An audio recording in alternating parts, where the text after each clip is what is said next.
ये हमें शर्म नहीं आती नारे लगाते हुए गुलामी रसूल में मौत भी कबूल है? हमें पता है कि जान तो देनी नहीं है, नारा लगाने में क्या जाता है? गले फाड़ फाड़ के नारे लगाते हैं। ये नारा क्यों नहीं लगाते? गुलामी रसूल में दाढ़ी भी कबूल है, गुलामी रसूल में 5 वक्त नमाज बाजमात पढ़ना भी कबूल है, गुलामी रसूल में लड़कियों से दोस्ती छोड़ देना भी कबूल है, गुलामी रसूल में गुनाह छोड़ देना भी कबूल है, गुलामी रसूल में बावल मुसलमान बन जाना भी कबूल है, गुलामी रसूल में इल्म दीन सीखना भी कबूल है। नहीं, हमने इश्क रसूल को एक ड्रामा बना लिया है। मादरत के साथ में लफ्ज कह रहा हूं, लेकिन मैं आपको समझाता हूं कि मैं क्या कहना चाहता हूं। हमने एक ड्रामा बना लिया है जिसमें हकीकत नहीं होती, सब अदाकारियां कर रहे होते। हम भी जानते हैं ये बाप नहीं है, ये बीवी नहीं है, शौहर नहीं है, हमें पता है अदाकारी कर रहे हैं, एंटरटेनमेंट है, चलो यार देखते हैं, एक ड्रामे की पूरी किस्तवार सीरियल देखते हैं। हमने इश्क रसूल को ऐसा बना दिया, हम जबान से कहते हैं हम आशिक रसूल हैं। मुझे दयानतदारी से बताइए, जो इश्क का दावा करे, जो गुलामी का दावा करे और फिर अपने नबी का कहना ना माने, वो आशिक हो सकता है? बोलिए।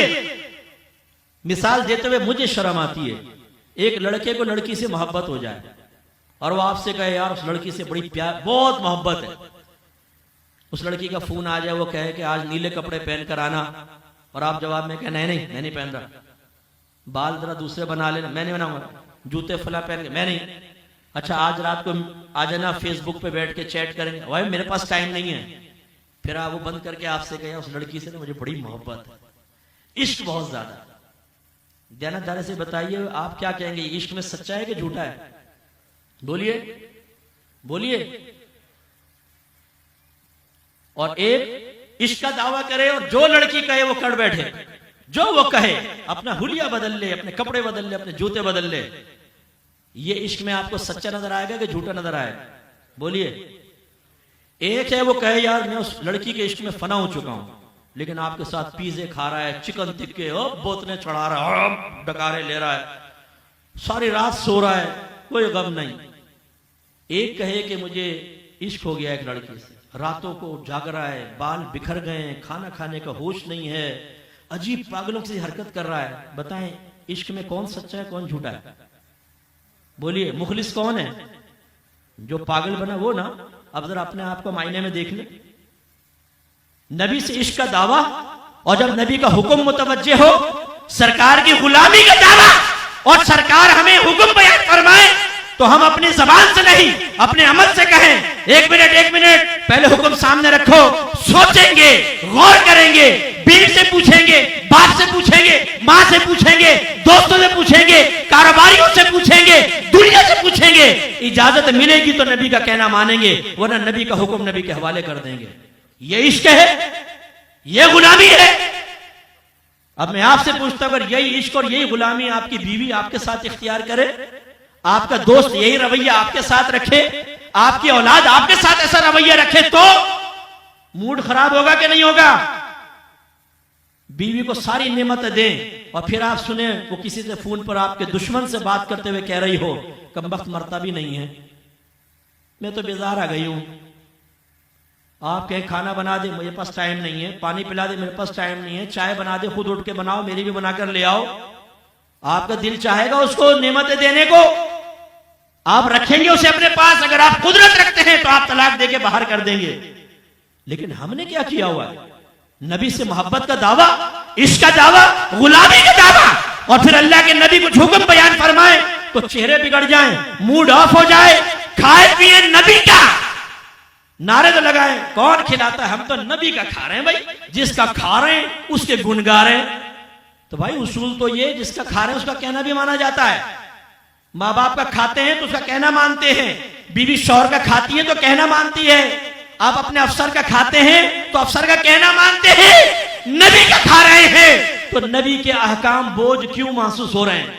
अपने आप से सवाल करें, आईने के सामने खड़े होकर सवाल करें और फिर हमें बताएं कि हम ये गलत कह रहे हैं कि हमने इश्क रसूल को एक ड्रामे की तरह बना लिया है कि जाहिर कुछ और बातिन कुछ है। मैं आपसे एक दायरा में रह के क्वेश्चन करता हूं, मुझे कोई एक जवाब दे दे। जैसा इश्क हमारा है आज के दौर में, ये कहना बिल्कुल ना मानो, खाली नारे लगाओ। सहाबा किराम में से एक मिसाल मुझे ऐसी पेश करके बता दे, एक मिसाल मुझे जवाब दे। सहाबा किराम से बढ़कर कोई आशिक रसूल हो सकता है? जोर से बोलिए, हो सकता है? अब मैं आपसे पूछूं उनके इश्क रसूल की अलामत क्या थी वो बताएं। आप जवाब देंगे एक ही बड़ी अलामत थी मुफ्ती साहब, सरकार की जबान से अल्फाज बाद में निकलते थे, सरकार जाने पहले कुर्बान कर दिया करते थे। सरकार अभी जबान से कुछ नहीं कहते, आपके भवों के इशारों से समझकर अपने सब जानो माल कुर्बान कर दिया करते थे। और हम हट्टे खट्टे मोटे ताजे खाएं पिए, जो नबी का हुक्म अच्छा लगे वो, यार ये लौकी खाना सुन्नत है ना, ऊंट का गोश्त खाना भी सुन्नत है ना, ये सुन्नत तो बड़ी अच्छी लगे, दबा के खा रहे हैं जी, लौकी और खजूरे खा रहे हैं, फुला चीज, ये सुन्नत है। 5 वक्त नमाज भी तो नबी की सुन्नत है, सुन्नत फर्जिया, दाढ़ी सुन्नत वाजिबा।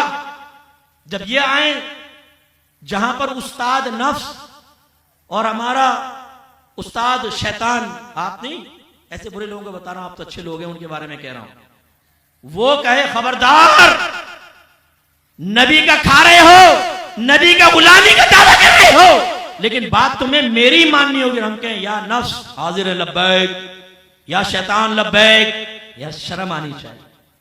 शर्म आनी चाहिए नहीं आनी चाहिए, दयानतदारी से बताएं। मैं सिर्फ आपको नहीं कह रहा, खुदा की कसम अपने आप को भी कह रहा हूं। मेरी आदत है, मैं जब कोई बात बयान करता हूं सबसे पहले एक आईना सामने रखता हूं। मैं अपने आप को कोई बहुत आलिम, बहुत मुत्तकी, बहुत परहेजगार बिल्कुल नहीं, मैं आप सबसे गुनाहगार होऊंगा। मैं एक तालिब इल्म हूं, इसलिए मत सोचिएगा खाली आपको डांट रहा डपट रहा हूं, नहीं, मैं चाहता हूं जरा शऊर पकड़े। खुदारा ये हमने क्या मजाक कर रखा है अपने नबी के साथ। इश्क रसूल का दावा और नबी के अहकाम बोझ बन जाएं, गुलामी का दावा और सरकार का कहना ना माने, ये बिल्कुल गलत है।